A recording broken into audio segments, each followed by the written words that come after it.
Would y'all just look at that view? Yeah, I'm talking about you, Mama Dreams. You're the view. Yeah. That's just how you are. Oh, you're beautiful, baby. But that view's beautiful too. I love the foggy mornings. I don't know if anyone else does. That's beautiful. Welcome back to Chasing Dreams Homestead, y'all. How you doing this morning, dreamers? How you doing, sleepyhead? Just Yeah. I dressed up for this one, y'all. So I said it's been a while since he's worn his Hawaiian shirts. He has a lot. I do have a lot. At one point in time when I was having to go in office, I started Hawaiian Shirt Thursdays. And it started with just a few of us. And by the time it was all said and done, there were about 20 of us on Thursdays rocking Hawaiian shirts. Yeah. The only rule for the dress code was they had to be collared button shirts. So at that time. So I figured out a way to make it fun. Thank goodness they got more relaxed. They did get more relaxed, absolutely. How's everybody been doing? Are projects coming along on your homesteads? Ours aren't. Ours are not, you're right. It's sad. We've been so daggum busy, and now the girls are back to volleyball. If you saw the highlight reel from Genesis's game, I just love her faces she makes. She's so silly. She is. And one day when she's grown and trying to take life a little more serious, she's going to look back and be like, Dad, why did you post my faces? Oh, man. So, if you didn't get to see our YouTube video, we got over to Huckster's Hall in Salem, Indiana. Brandon and Jessica are good friends of ours. They are awesome people, and they are sponsoring the Fall Homesteaders Meet and Greet also, which is November 4th at the Woodsman's Lodge of Scottsburg, Indiana. What time does it start?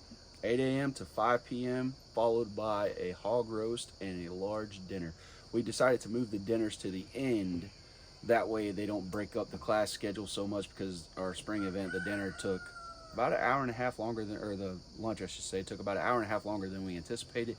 So it really threw the class schedule off. So we're going to put it at the end. That way there's no rush and we can just sit and talk and enjoy good food as much as we want to, y'all. But we got a little bit of sad news as far as future meet and greets. So when I made the payment for the facility, the fellow that we made the payment to notified us that the spring meet and greet may not be able to be made there. We won't know until the first of the year. Apparently the Woodsman's Lodge is considering selling all lodges and doing away with physical buildings and going to what they call a paper lodge and just meeting at restaurants or public places to discuss orders of business. He'll let me know closer to the first of the year. But never fear, Mama Dreams and I are on the search for another location. Ideally, we want to find a location that we can just use year in, year out, because we've always done our meet and greets on the same weekends. The last Saturday in April is the spring one, and the first Saturday in November is the fall one. We're trying to do this so that just like every other small town, you know, fair or event, they're usually the same time every year, and that makes it easy for people to remember. Now we just got to lock in the location. Yeah. So we're working on it. Our buddies Dirk and Natalie over at Mama's Bears, Homestead and More have a venue they want us to look at when we go out and hang out with them towards the end of the month. We were supposed to hang out with them this past weekend, and we didn't get to because we had to continue to work on our fence. I think we can finish it today. Yeah. That backside anyway. Yeah, we can get the one wall of the fence done today. We ran into a snafu the last time we were working on it. My nail gun decided, even with a fresh canister of gas, it did not want to shoot nails hard enough to drive them through that wood. Nothing ain't cheap.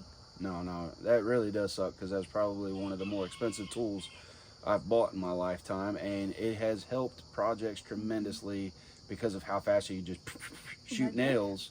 Right. But now it's wanting to be a knucklehead, so. We'll get it done though. Yep, we'll get it done. But other than that, I don't know what else we got going on, Mama Dreams. Our nights are going to be tied up volleyball for at least the next 2 months. Yeah, but we have an adventure this weekend. We have an adventure this weekend. Me, you, and Sophie Lynn. Yep, pretty excited. So we'll keep you in the loop on that and take you for a ride with us when we go do that. Yeah. It should be really interesting. Speaking of that adventure, since she brought that up, we're limited on space here, y'all. We can only have so many animals. We got to be responsible with that. So be on the lookout. I would say by the end of the year, we will have a breeding age Cooney boar looking for a new pasture, as well as we will pair him with an unrelated female that'll be looking for a new pasture. That's gonna be hard. That is gonna be hard. We love all our girls, and we love the boar too. We love Oscar. We love Oscar. But I have way more girls that I've spent a lot more time with, so that's gonna be really hard. I can't keep them all. I know I can't, but I want to. Yeah, that's where it boils down to, y'all. Is we just can't keep them all. If we had 40 acres, I'd have 100 Coonies. They are the easiest animals we've ever dealt with, and they're just so personable. I mean, you can literally turn one into like a pet dog. They're amazing, and they taste good. It's kind of weird saying that after that you say pet dog, but I'm not joking. The pork is phenomenal. So our buddy Tad got himself a pair, and he and I were talking about his plans, and he's going to do a lot like Amanda Hand from Mkono Farms, and he's going to, any coals that don't meet the registry standard are going to become his meat pig herd. And that's a phenomenal idea, and that's an idea that I would love to do. We are working on making some plans with some friends to possibly use some of their land to run pigs on. And if that works out, then maybe we'll be able to start a meat pig herd that we can grow and really have a lot of meat pigs. That's a goal of ours. The Coonies just really require very minimal input as far as cost of feed. That was a big advantage to us. The only downside is they do take longer to grow. But I think the best things are worth waiting on. My chickens actually cost more to feed than they do. Yeah. And I have 10 pigs. I'm sitting on 10 right now, and my chickens are killing me in feed. Our chickens are foo-foo though. Like, they are some high maintenance turds, to be honest with you. It's because we feed them good stuff, y'all. We don't want to feed them any just, big box store crap in a bag that they got on discount. In fact, I'm waiting to hear tomorrow from the feed mill that we like to use up by Bedford on getting them to do a custom blend for us, because their layer blend is a 16% protein, and I want something that not only can I feed my layers, but I can feed our meat birds as well. And the meat birds do a lot better on a 20%, and our layers actually turn out more eggs on 20% as well. I was going to say, they do better on... Yeah, they all do better on 20% or higher. And they're picky. They like crumble better than... when it's ground to flour consistency. Yeah, they do not... They won't... They'll just leave it there. Yeah, and Lord, y'all, we've had some scares a time or two when we gave them the flour consistency feed. If you've ever raised chickens and you've heard of all the multiple chicken illnesses, and a lot of them are respiratory related, if you hear a sneeze to freak out, right? So that's another reason they don't like that flour, because when it gets that small and they're pecking at it, it gets in their noses, and then they sneeze to get it out, and it gets caked. And I was just like, thank you, Lord Jesus. It was just the feed. But it's enough to scare you, for sure. If you hear a chicken sneeze, you need to look at it and check it out and see what's going on. So we're not gracious, but happy that the feed mill is willing to work with us, and they are willing to grind it a different consistency for us.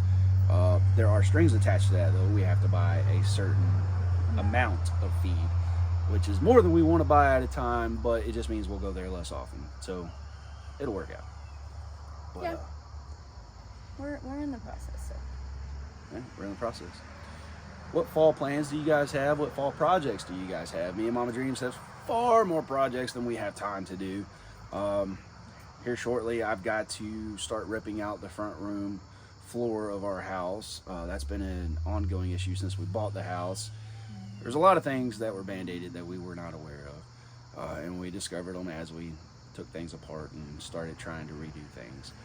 So I've got to tear that out. This deck we're standing on, Mama Dreams and the girls are going to have to pressure wash it and stain it this year, because unfortunately we didn't get to it last year.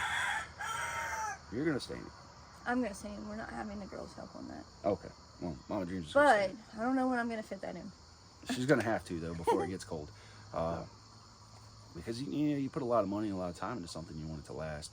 And last year it just got away from us. We didn't get time to do it, so it has to be done this year. What else we got? Oh, I'm going to start establishing some raised beds, some permanent raised beds in the front yard between the fruit orchard that we started. I've got to show Mama Dreams my plan. Yeah. I was just sitting there one day and I was like, you know what? It's a great spot to do it. So I'm gonna show her that. I haven't yet decided how I want to do that. I like the uniformity of cinder blocks with cat blocks on top of them. But I don't think it's as pretty as if I did it with natural stone.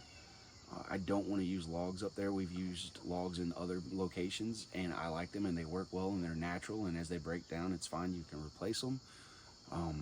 So I don't know really what material I'm going to go with. I know I'm not going to build tin and wood raised beds for the front, because whatever I put up there, I really want to last a long time. So I'm leaning towards natural stone or cinder blocks with cat blocks on top. I haven't decided yet. They're not going to be very tall. They're just going to be tall enough to keep the Shih Tzus out. And not the cat. Right. Yeah, golly, cats. I'm going to have to do that hideous looking thing and just put a bunch of disposable plastic forks in there with the tines up, because the cats think every new bed is a cat pan. But they're not going to be very tall, because we have learned that the shorter the bed and the closer to the earth it is, the more moisture that it maintains. So I don't want them to be super tall. Taller is more ergonomically friendly for us, but we got to think about, okay, if I make it really tall, then I've got to install drip irrigation, I've got to water it, blah, blah, blah. So I'm just looking at different ways to do it. I'm really going to think this one out, because unfortunately it does seem like we're going to be in this location for several years. The economy is not getting better. Interest rates are through the roof, and we just don't want to try to come up with the money to make payments on somewhere else right now, to be honest with you. It would not be smart to move. No, there was a property that we had our heart set on, just around the corner from us, 18 acres right on the Blue River. It was a double wide, but it had a big pole barn, an extra cabin the guy built, everything, and it was like 280 grand, which is a fair price. Mm-hmm. But even if we'd have put 30 grand down, which we don't have, unfortunately, with the current interest rates, we'd have been paying $1,800 a month on that place. I can't afford that. I just can't swing that. You know, we've got way too many bills, and we're working on paying debt off. We couldn't swing something like that. Yeah. So it's just been a reality check with these interest rates. Mm-hmm. Even overall low cost mortgages are going to cost you a lot in payments. So we're not going to do that. We're just going to hang out here and make the best of our acre that we can, and hopefully one day get to buy some of this beautiful field beside us. We'll see. And well, you know, we're also kind of in a holding pattern. We want to see where the kids are going to land and where our grandkids are going to be. You know, our hearts have always been set on East Tennessee too, and that calls to us often, but we also want to be very active and engaged grandparents, and you can't do that from 4 hours away. So I'll be a Grammy by then. Yeah. So we don't know. We're just going to trust God and go wherever, you know, life takes us, pretty much. You know, it's one of those things, you want to have direction, but at the same time you just got to have faith and just trust it, you know. And that's what we're going to do.